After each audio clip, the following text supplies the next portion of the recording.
안녕하세요. 리오라 여성의원 원장 김재원입니다. 2026년 새해가 밝았습니다. 새해를 맞이해서 이제 임신 계획을 세우시는 분들이 많으실 텐데요. 특히 난임 부부는 임신 준비를 어떻게 시작해야 하는지, 병원에서는 어떤 과정으로 진행되는지가 가장 궁금하실 겁니다. 오늘은 그걸 막연하게 설명하는 것이 아니라 이 순서로 시작하면 되는 과정을 한 번에 정리해 드리겠습니다. 결론부터 말씀드리면 대부분은 기본 5단계에서 방향이 정해지고 심화 검사는 일부 케이스에서만 진행합니다. 난임 준비는 검사를 많이 하는 게 목표가 아닙니다. 시간 낭비를 줄이는 순서가 목표입니다.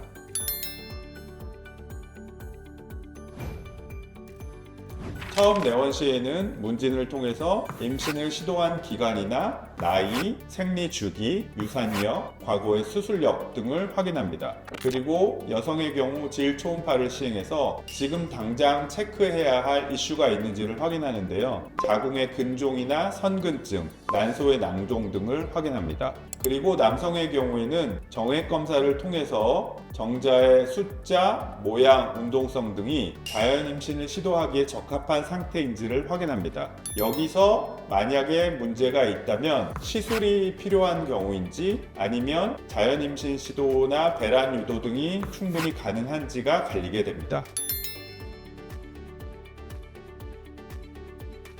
난소 예비력 호르몬 검사는 임신이 가능한지 불가능한지를 확인하는 검사가 아니라 전략의 속도를 조절하는 장치입니다.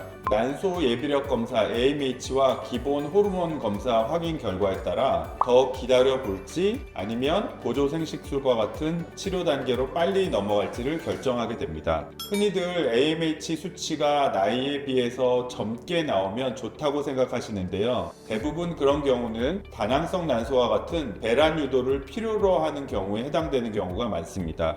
따라서 그런 분들은 배란 유도를 정확하게 해서 타이밍을 잘 맞출 필요가 있고요. AMH가 낮은 경우에는 조금 더 일찍 보조 생식술의 도움을 받아야 되는 경우가 많이 생깁니다. 따라서 난소 예비력 검사와 호르몬 검사는 그 결과에 따라 임신의 전략을 빠르게 갈지 조금 천천히 가도 될지를 결정하는 지표라고 보시면 되겠습니다.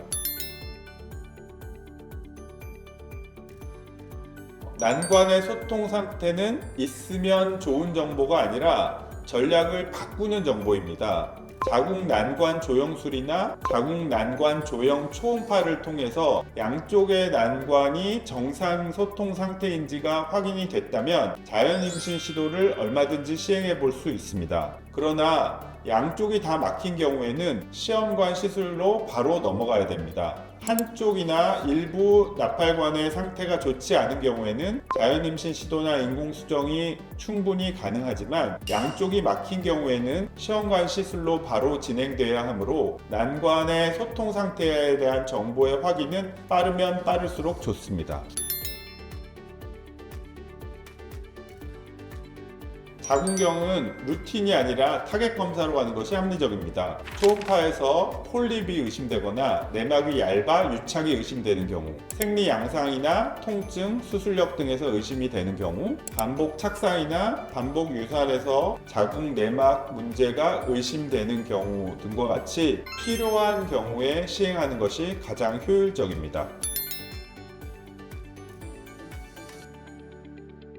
생리주기가 28일에서 30일 정도로 매우 일정한 분들을 제외하고 35일 이상의 생리주기를 가진 분들은 실제로 본인이 규칙적이라고 생각해도 배란이 정확하게 되지 않는 무배란에 해당되는 경우가 매우 많습니다. 따라서 배란 어플이나 배란 소변 테스트를 통해서 배란을 막연하게 짐작하는 것보다는 초음파를 통해서 정확하게 배란일을 맞추는 것이 중요합니다. 경우에 따라서는 초음파를 봐도 배란 유무가 확실하지 않은 경우에 피검사를 통해서 배란의 타이밍을 정확하게 짐작할 수도 있습니다. 배란은 실제로 여성의 몸에서 일어나는 과정이므로 초음파나 피검사를 통해서 정확하게 배란을 확인하는 것이 매우 중요합니다.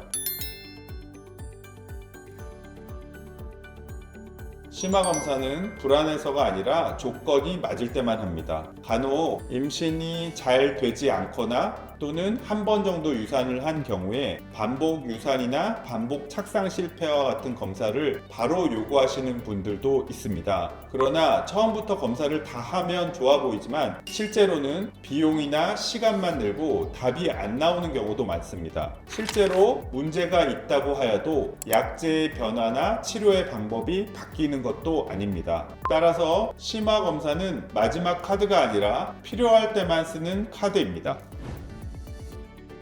오늘 말씀드린 순서대로만 따라오시면 난임 준비가 막연한 불안이 아니라 조금씩 답이 보이는 과정이 됩니다. 혼자 끌어안고 계시지 마시고 같이 상의하시기 바랍니다.